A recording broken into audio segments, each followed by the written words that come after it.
Magandang araw ho sa inyong lahat. Ngayon po ay Thursday. It's our Strong Family Prayer and Exhortation. Muli po dadako na tayo sa pananalangin at pagpapasalamat o aming Ama.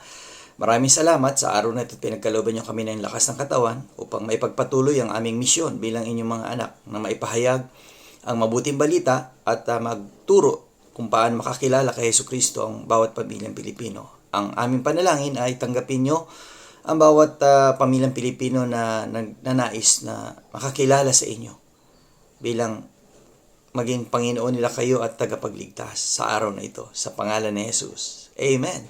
Well, nais natin pagpatuloy yung pag-aaral natin. Philippians chapter 1 and verse 2. Grace be unto you and peace from God, our Father, and from the Lord Jesus Christ. Well, ito yung biyaya ay sumainyo. Biyaya ng kaligtasan, biyaya ng kapayapaan.